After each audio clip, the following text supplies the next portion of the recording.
Omojaya, can science and spirituality coexist with each other? There are the four ways to live the life of human being.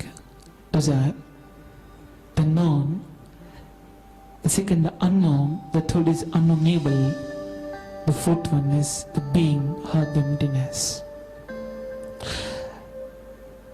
The known is the science itself, the unknown is the philosophy, the unknowable is the spirituality, the being or the emptiness itself is you. Whatever you are coming to know, the knowledge, information and the experience of this world is everything is included in the science. Science only enlightens that which is can be knowable. It cannot be enlightened that which is cannot be unknowable. That is impossible to the science.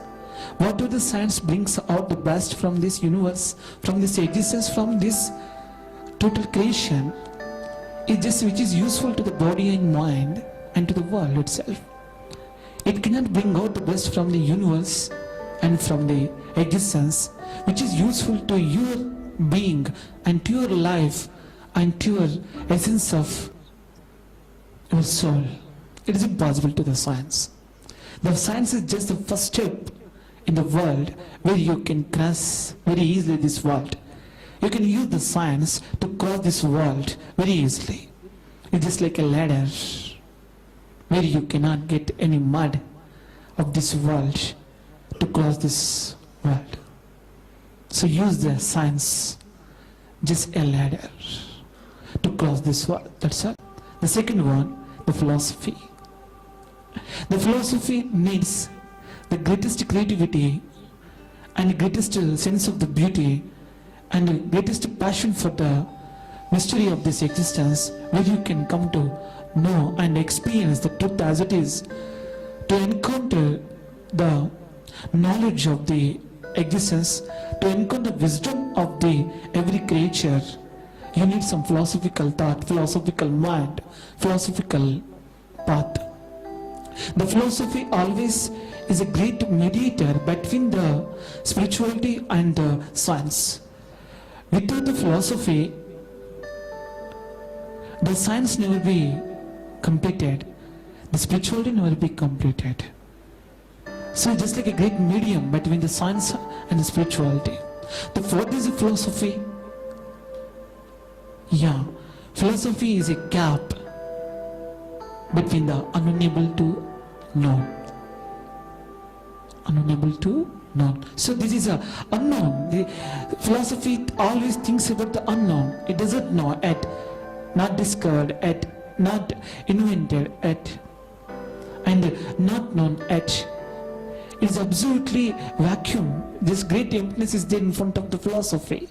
You have to face emptiness. You have to encounter the great emptiness, just like a death. So the philosophy always brings the best, that which is available to experience and to enlighten some higher levels of the consciousness of human being, the higher levels of living of the human being, the higher levels of to encounter the God's creation, the beauty of the love. So you need certain kind of sense of philosophy. The philosophy always brings out the best, where you can understand that which you don't know. The science always gives the best, where you can understand everything that which you know. The science is the world of the known. The philosophy is the world of the unknown. But which gives the understanding about the unknown, that is the greatest outwork. That is the philosophy. Which gives the understanding about the known, this is the science. The fourth layer is there, that is the spirituality. The spiritual is completely unknowable to you, and completely unknowable to the science, completely unknowable to the philosophy also, because the philosophy has born out of the spirituality itself. The spirituality is a mother to the science and the philosophy, because the spirituality has given birth to the philosophy, and the philosophy has given birth to the science. The science has given birth to the human being, where they can stand very freely to experience this world's luxuries and comforts, and where he can really enjoy this heaven of the earth. So here, the spirituality is everything. The spirituality is everything. It is unknowable, but you can encounter directly. This is not the individual experience. The spirituality is not the individual experience. This is a universal experience.